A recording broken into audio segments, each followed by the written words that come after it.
Hello everyone, it's me, Orpheon, your infant dragon sorcerer here, and I'm making a part 3, or basically this is part 2.5, and yeah, this is a part 2.5 to the previous part of this What If Deku had Beast Boy's powers. So, let me explain a few things.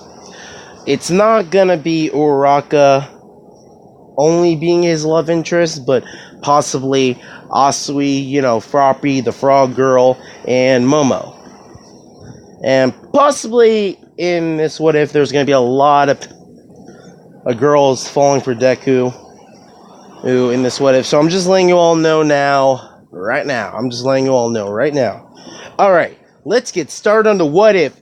And also, real quick, we actually made it to 429 subscribers. I'm really thankful for all of my subscribers who subscribe to my channel and like my content. Well, enough of that. I hope we can get it to 1,000 subscribers, and hopefully we can go anime balls deep. Okay, I'm just joking around. That's a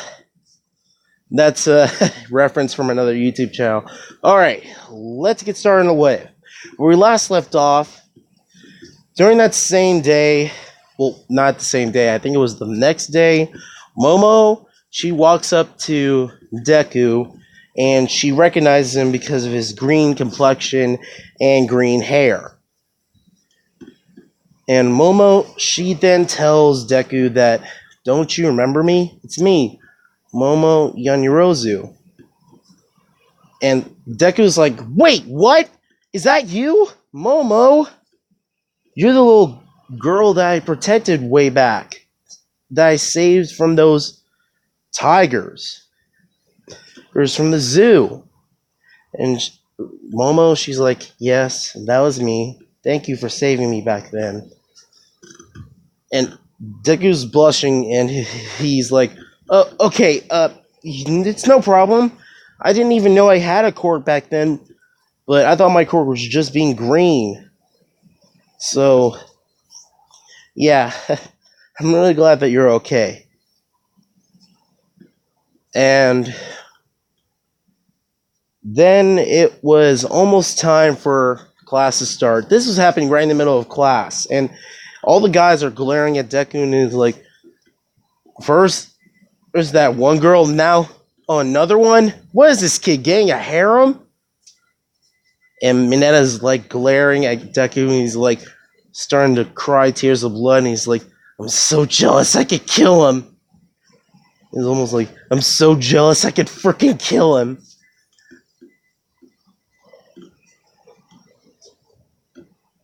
And, well, yeah. That honestly could have gone unbetter at that moment. So, while this is happening, All Might enters the classroom. He's saying, "Haha! Hello, students, because I am here, entering in the classroom like a hero."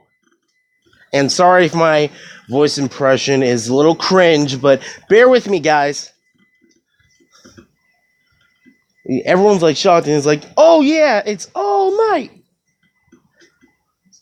And then All Might explains that today we're going to do a combat test, meaning it's going to be a heroes versus villains. But before we get that part of our assignment started, you're all going to need to suit up.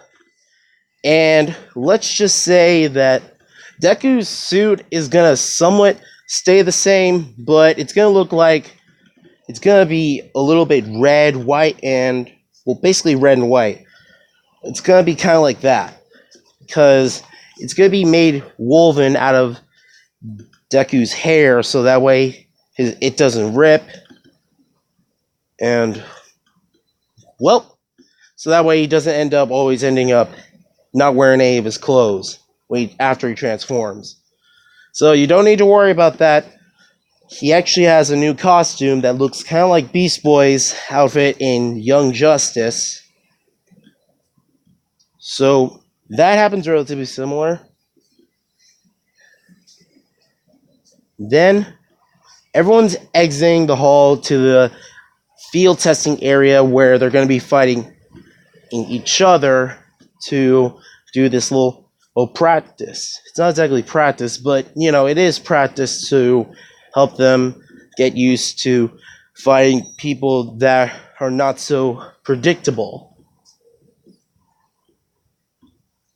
And All Might then says we're drawing numbers to see who will be the heroes and who will be the villains. That truly clever villains always have hidden layers or ulterior motives, underground layers, or secret headquarters, or hostage situations. And Deku, let's say in this what if, Deku, instead of him being partnered up with Uraraka, he's partnered up with, he's basically partnered up with Momo instead of Uraraka. So, I'm sorry, you guys, I'm switching it up a bit. And Momo starts to smile towards Deku, and she says, "Looks like we're teammates." And Deku's like, "Oh, yeah, sure, that's cool." And again, every one of the guys is just looking at Deku with glaring, murderous intent. And Meta's even more pissed off. He's like, "Damn it, that lucky bastard!" And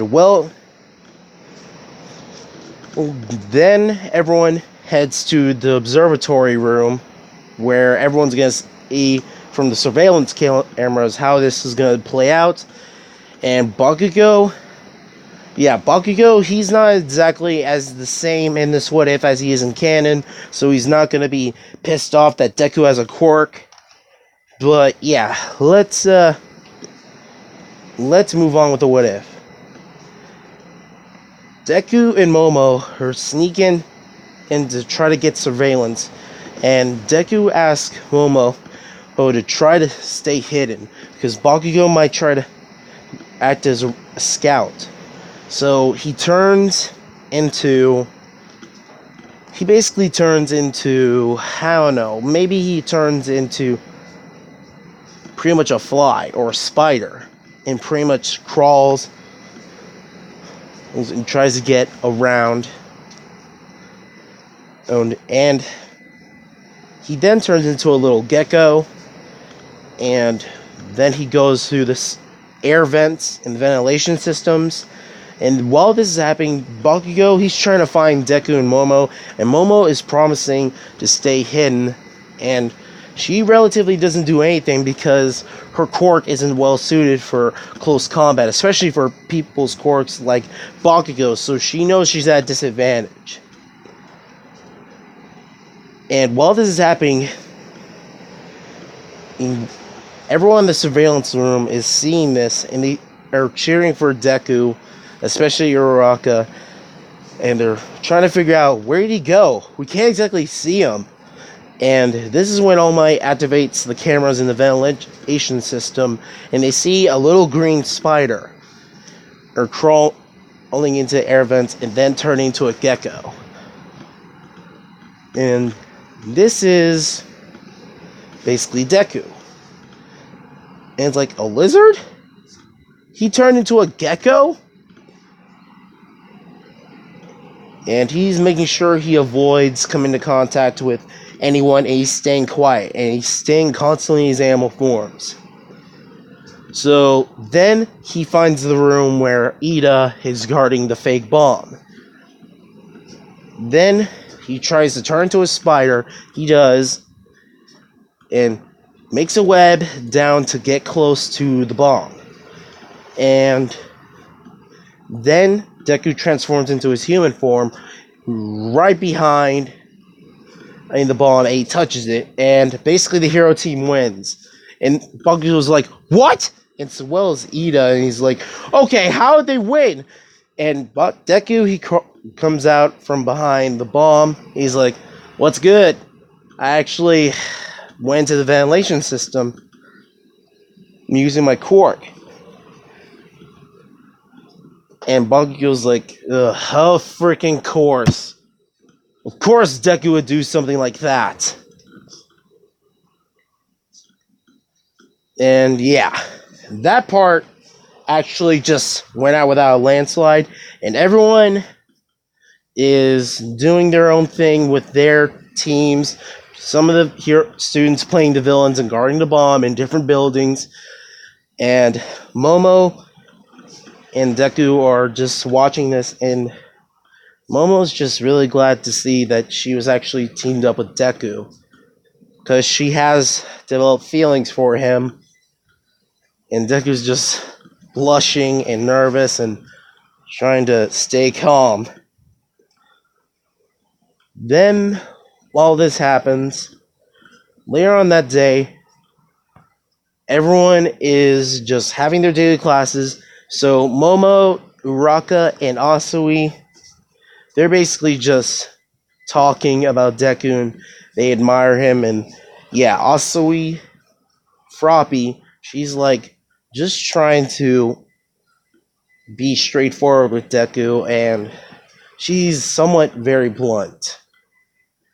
I don't know what her emotions are, but she's kind of blunt and she doesn't know how to express her emotions properly. And well, it's because she has a quirk called Frog. And she kind of likes Deku because he can turn to other animals, including frogs. So whenever she's around Deku, she just starts croaking. Not literally. I mean, literally, she starts croaking and ribbiting. And Deku, he just can't help it. He does the same thing because, well, he transforms into animals. And everyone's like, okay, what the heck are those two doing? And some of them who don't know much about frogs or animals, they just confused. And Deku's like, okay, why the heck did I just do that? And Asui blushes. So later on that time, everyone is trying to pick a class rep. And they want to go with Deku, but then it's lunchtime and Ida tells him about his family, the Ingenium family, and how they're a long bloodline of heroes, of pros. And Ida wants to follow in his family's footsteps. And this is around the time when all of the press trip the alarms of freaking course. And the alarms go off and all the reporters are swarming UA trying to get a comment on how is All Might as a teacher. And oh boy, that was really, really getting on Shota Aizawa's nerves. But then everyone in the cafeteria, all the students were freaking out. They were all in swarms trying to get to the exit. But then Deku has an idea and he turns into a pterodactyl. And yeah, he actually transforms into a pterodactyl to pick up Ida by the shoulders and make him have an easier way to show that it was just the media. That here we're all trying to become pros, and we all shouldn't be acting like this. And he's doing it as that same pose that shows someone heading towards the exit. And sorry, I'm stuttering. Let's move on. And Ida's made class rep, and Momo's vice class rep. And then the next day, Shota Aizawa shows up and he's saying that everyone suit up and put your costumes on and head to the bus because we're heading to the USJ to practice rescue missions. Everyone's excited and to see if any of them want to become rescue heroes.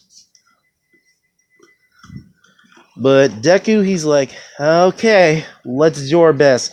And everyone on the bus is just like talking, and they want to talk about Deku and what's up with his quirk.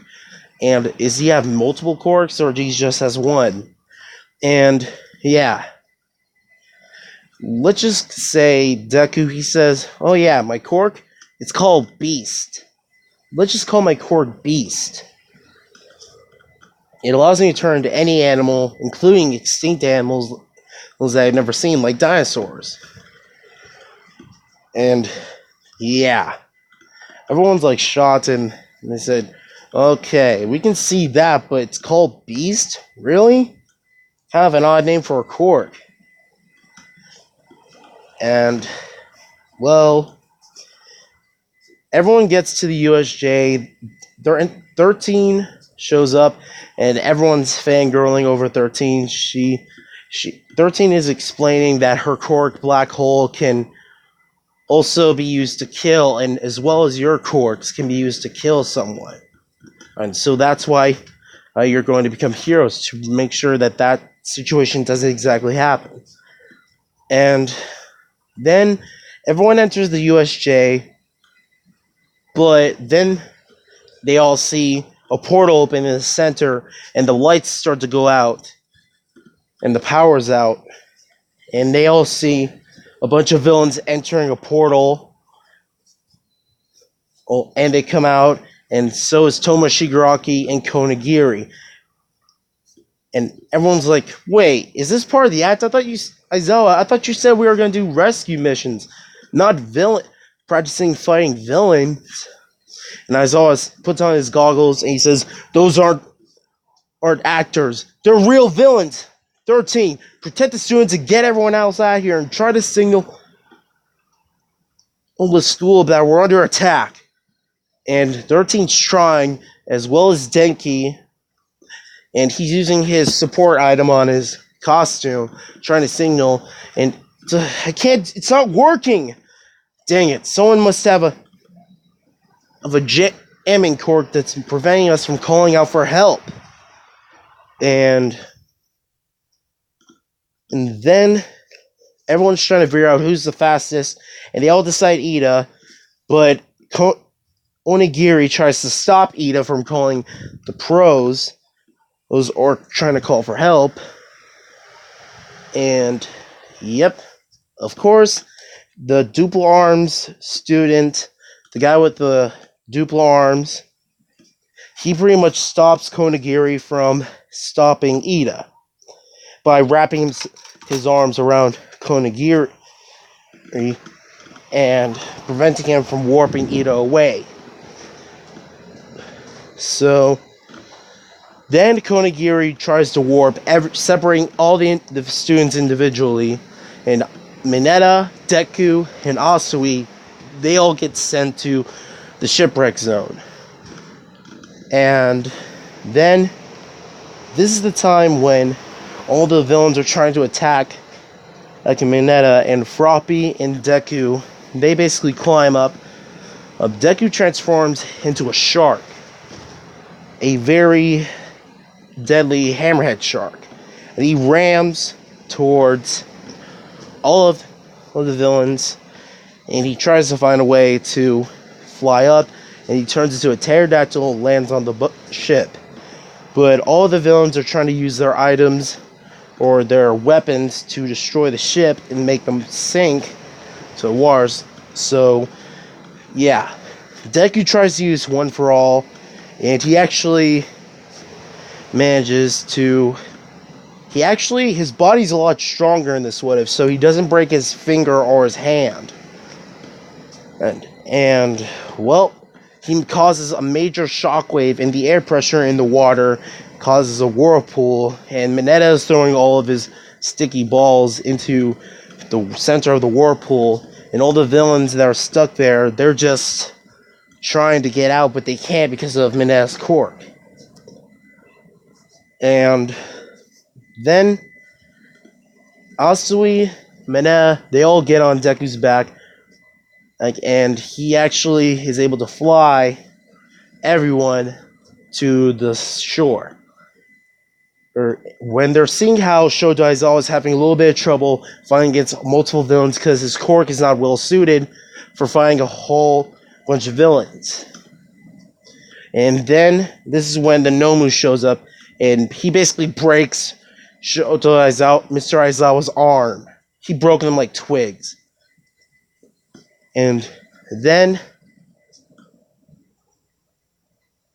Homura Shigaraki tries to grab Frop Asui's face and disintegrate her, and Deku, he moves out of the way and they all back up, but the Nomu, his quirk is, well, multiple corpse, his regeneration shock absorbs him, and yeah, so pretty much everything seems bleak, but then All Might appears and the pros show up. And guys, that's where I'm going to leave this off. As always, leave a like, comment, and subscribe to my channel.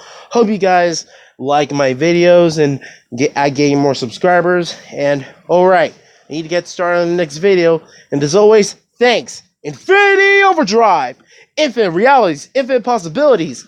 And all of you, please share this video on social media or something like that. And possibly you guys can support me on Patreon. And I'll possibly be able to make animations a lot sooner than expected.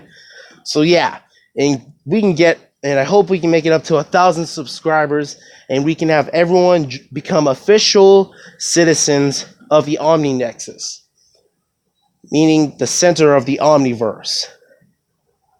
So yeah, anyway, Infinity Overdrive, infinite realities, infinite possibilities. See you all in my next video. Catch you later.